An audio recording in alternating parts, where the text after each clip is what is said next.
E estamos de volta agora para destacar o momento literário do programa Nosso Esporte. E hoje, com muita honra, nós estamos recomendando e sugerindo a leitura de um livro muito bacana chamado Kisama, o Império dos Capoeiras, do meu amigo Maico Teffen, ele que é natural de Tuporanga, mas blumenauense de coração. Este livro aqui, que tem segunda edição já, e daqui a pouquinho a gente vai falar um pouquinho mais sobre a importância desse livro minosso que nós dois hoje recomendamos aí para você que gosta de uma boa leitura. E é com muito prazer, como eu falei, recebemos hoje o professor, escritor blumenauense, autor destas obras, colega de trabalho, trabalhamos juntos, inclusive no Jornal de Santa Catarina, o meu amigo Maico Teffen. Maico, boa noite, é uma honra tê-lo aqui com a gente. E hoje para falar de um assunto muito bacana, além da gente destacar esses seus livros, né? São 2 dos 21. 21, é. Que você já lançou. Então tem o Kisama e aqui é o volume 2 também, o Kisama, que a gente vai conseguir, durante o programa aí, nesse bloco, falar, principalmente porque a gente está falando de um assunto muito interessante que você vem defendendo nos últimos tempos aí, que é a capoeira.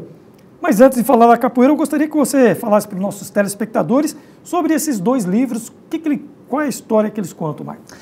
Bom, como você falou, né, nós fomos colegas no Jornal de Santa Catarina, eu mantive lá uma coluna entre 2007 e 2011, e quando eu era garoto, que eu estudava no colégio lá da minha cidade, né, Tuporanga, eu me deparei na biblioteca com uma matéria, provavelmente numa revista sobre cultura brasileira, uma matéria sobre capoeira. E eu vi que ali tinha um tom épico, ou seja, tinha muita história por trás de um esporte, né, de uma manifestação cultural que eu, por exemplo, conhecia apenas da televisão. E aí eu sempre vim lendo, né, esporadicamente a respeito do assunto e tal e tal. E quando chegou 2011, eu tomei essa decisão. Então eu parei com a atividade jornalística, né, para me dedicar inteiramente, né, à escritura dessa série, né, que ela é composta por 3 livros, né, 2 já saíram, né, o terceiro ainda vem pela frente, que é uma saga com o herói negro da capoeira. E aí eu comecei a pesquisar daí metodicamente, e aí eu percebi que realmente, né, por trás desse esporte, né, que hoje é um símbolo, né, do Brasil, da cultura brasileira, por trás desse esporte tem muita história, né, tem realmente uma saga épica a ser contada.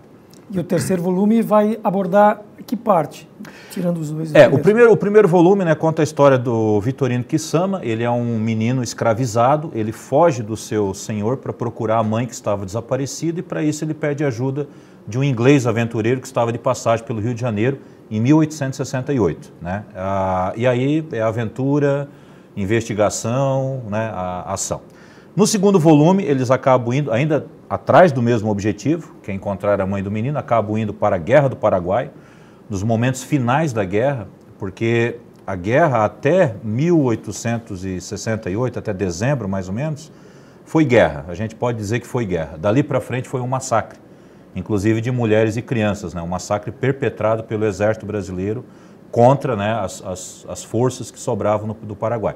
Então, nesse momento, de janeiro de 69 até agosto, né, é o segundo volume. O segundo volume acompanha, né, esses lances finais da guerra. Inclusive, o segundo livro ele termina, né, na famosa Batalha de Campo Grande, ou Batalha de Acosta Inhu, lá para eles, né, para os paraguaios, que aconteceu no dia 16 de agosto, quando 20 mil soldados brasileiros chacinaram, né, 5 mil garotos, né, paraguaios. Lá no Paraguai, dia 16 de agosto é o Dia das Crianças, por causa desse evento. E o terceiro volume, né, que ainda deve ser finalizado e publicado, é de volta, né, ao Rio de Janeiro, em 1870, e a trama gira em torno da apresentação da ópera O Guarani, do Carlos Gomes, né, no Teatro Provisório do Rio de Janeiro, que foi no dia 2 de dezembro de 1870, esse é um dado histórico, né, e ao redor desse dado histórico, então, aí eu monto a ficção.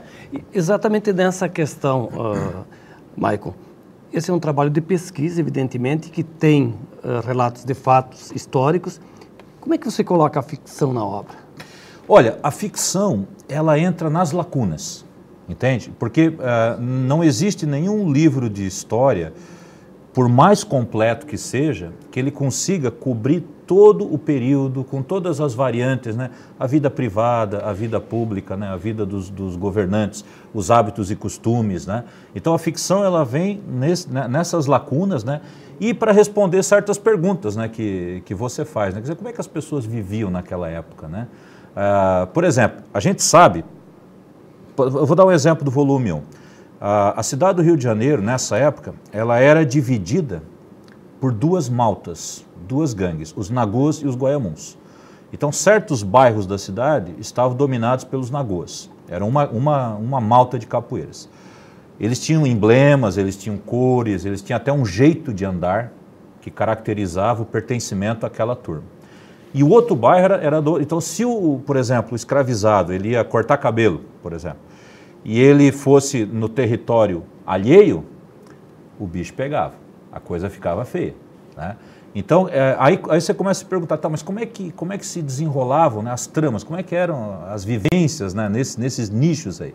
E as respostas, elas são, né, a ficção, é aquilo que você imagina e que você usa para preencher as lacunas das quais eu falei. Nós temos umas imagens que o Gilson vai colocar agora para a gente, que é do Grupo Muzenza aqui em Blumenau, a gente colheu na internet, né, que fala da capoeira aí mais como um esporte. E você, nas últimas semanas, defendeu que o esporte do Brasil tinha que ser a capoeira, em virtude da situação do Brasil ter sido eliminado na Copa. Conta um pouquinho para a gente como é que você chegou a esse ponto. Só me permita, para completar esse teu raciocínio, Cláudio, porque eu sempre tive, né, interpretando esse gesto como uma manifestação cultural. Por que você classifica a capoeira como esporte?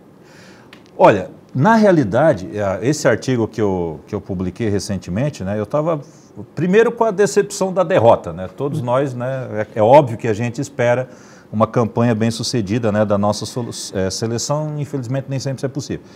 Então, eu fiz uma brincadeira, né? Por quê? Porque no começo do século XX, né, e aí respondendo também a pergunta do Minosso, muitos intelectuais brasileiros, escritores, o próprio Graciliano Ramos, Monteiro Lobato e principalmente o Coelho Neto, que hoje é um escritor esquecido, mas que foi muito famoso na época, eles defendiam que o verdadeiro esporte, a verdadeira ginástica nacional não era o futebol dos ingleses, mas sim a nossa própria capoeira, o nosso jogo. Inclusive o Coelho Neto tem um artigo muito famoso chamado O Nosso Jogo, em que ele defende a adoção da capoeira nas escolas e nos quartéis.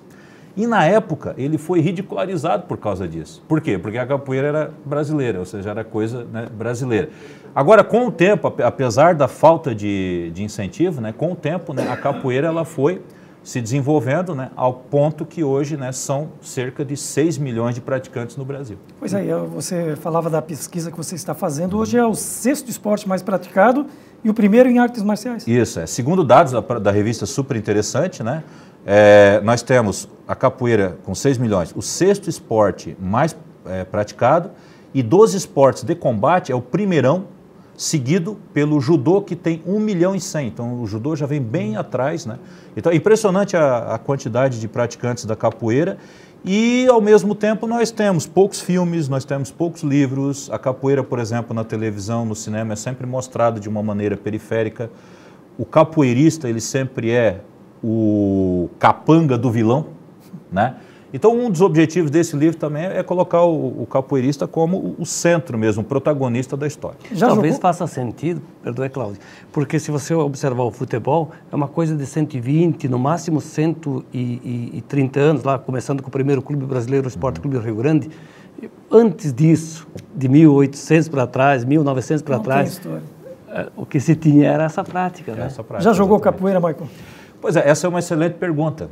Quando eu comecei a fazer a pesquisa, eu pensei em entrar, até falei com o mestre Tigre, mas como eu estou contando a história pelo ponto de vista de um inglês, e ele vê o jogo da capoeira de fora, de longe, então se eu compreendesse a capoeira muito por dentro, a minha descrição ia ser falha. Então por isso, por uma questão literária, eu não fui praticar. Mas agora, para o 3º volume, o inglês, o narrador, ele já está mais ambientado, então eu acho que chega de preguiça, eu vou ter que praticar. Marco, muito obrigado pela presença, cara. Vem mais vezes aí, vamos falar do 3º volume, vamos falar de outros assuntos também. Você é uma pessoa bacana E tem uma história fantástica e muita cultura aqui no programa de hoje, né, Minoso? Legal. Eu que agradeço, obrigado. Enviar um abraço também ao meu amigo Carlos, o Tigre, e outros mestres da capoeira que a gente sempre também esteve junto, fazendo grandes reportagens. A capoeira é muito forte aqui em Blumenau, é um esporte, sim, Minoso, e um esporte brasileiro. A gente vai a um rápido intervalo e já volta com o nosso esporte.